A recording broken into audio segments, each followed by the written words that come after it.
Hello friends, I welcome you again to this channel.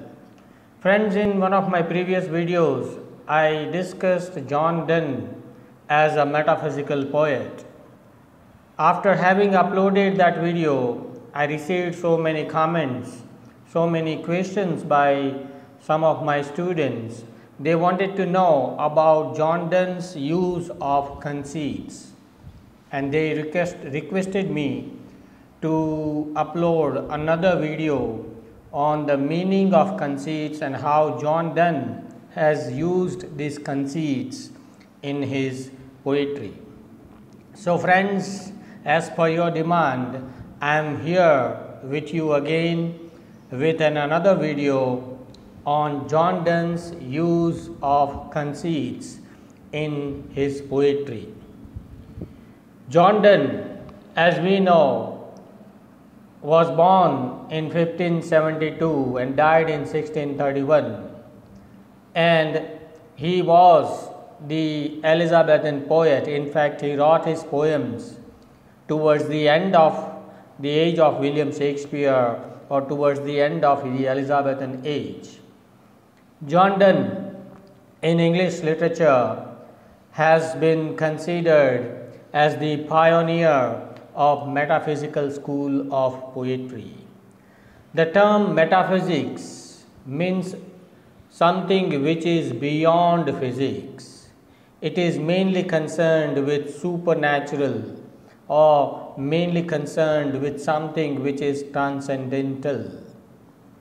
The metaphysical poets like John Donne, Andrew Marlowe and so many others, they talk about not this material world, not this physical world. They discuss the topics which are beyond this physical world. Means they talk about some abstract ideas. That we have already discussed in our previous videos, though I don't want to go into that detail. But in today's video, we are more concerned, we are more focused on John Donne's use of conceit. Friends, before we discuss how John Donne has used conceits in his love poetry, let's first of all try and understand the meaning of conceit. Friends, conceit is a poetic device. It's a poetic device used by the poets of metaphysical school of poetry during the 17th century. It is a type of a simile. In simile, the poet compares two different objects. Like say for example, he fought like a lion. In this sentence, two objects, he and lion, are compared. They are different objects, but still, there is one common quality. There is some similarity between these two different objects, he and the lion. So that's why we can use a simile to compare these two, he and the lion, and we can say that he fought like a lion. But this is a simile, it's not a conceit. In conceit also, a kind of similarity, a kind of comparison is done by the poets. But the difference between the simile and the conceit is that in conceit, two different objects are compared, but these two objects are highly paradoxical by nature. Incomparable objects are compared by the poets. So what happens? The poet uses his intellect to compare something which is incomparable. And as a result, when the readers read this poetry full of conceits, it appeals our intellect. Use of conceits is full of intellectualism. To understand that conceit, that comparison, we need to apply our brain, we need to use our intellect, our wit. So conceit is mainly an intellectual device used by the poets. The definition of conceit, as you can see on the screen, it runs like this, I quote, "A conceit can be defined as an extended, unconventional metaphor. Metaphor means comparison between objects that appear to be unrelated. The objects which are not related to each other, such objects are related, are compared in the conceit by the metaphysical poets." Now let's see John Donne's use of conceits in some of his poems. In fact, in all his love poems, Donne has used conceits, but we have taken a few examples.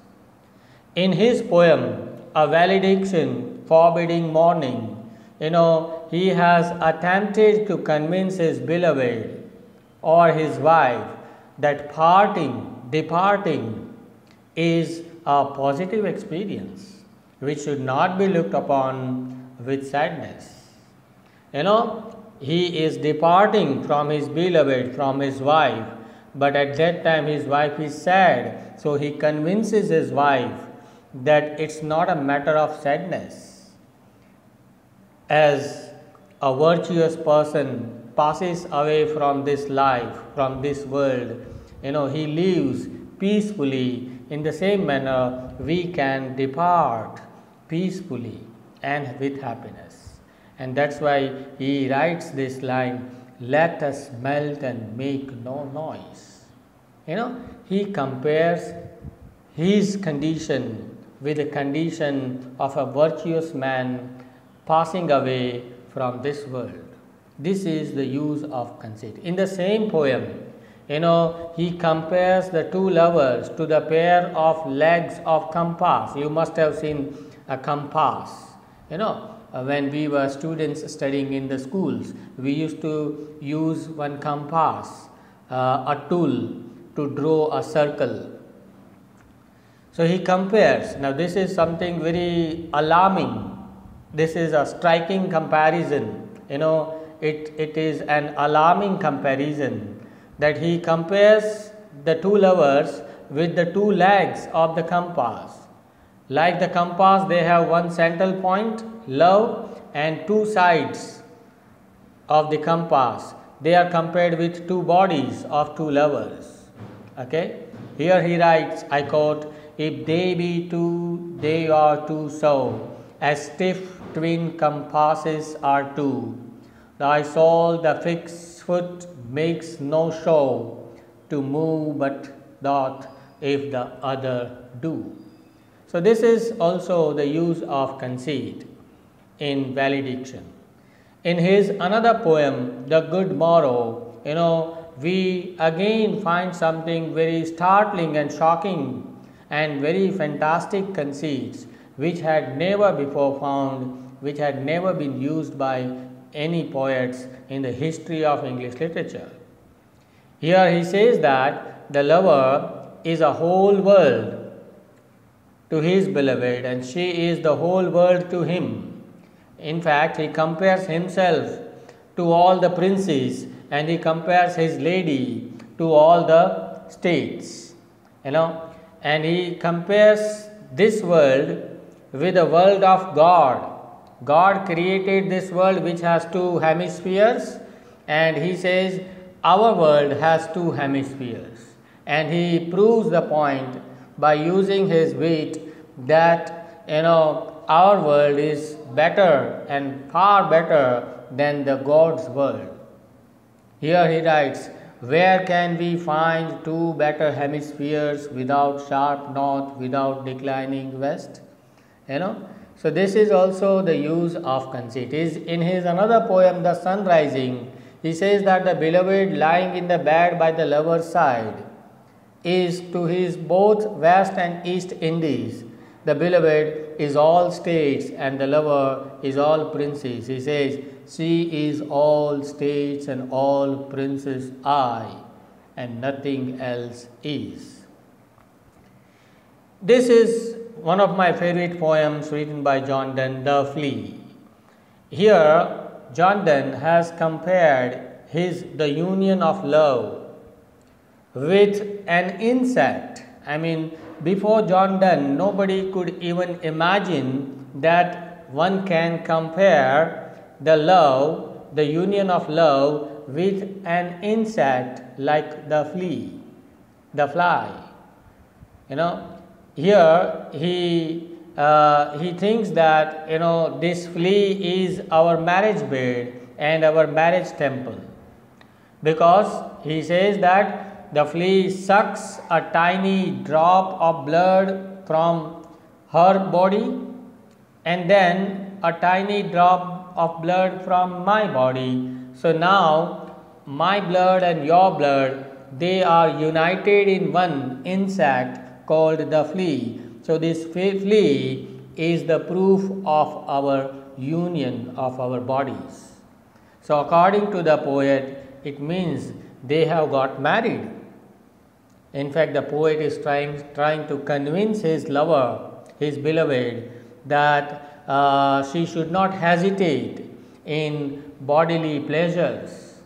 Why? Because they are already married, because this flea is the symbol of our marriage.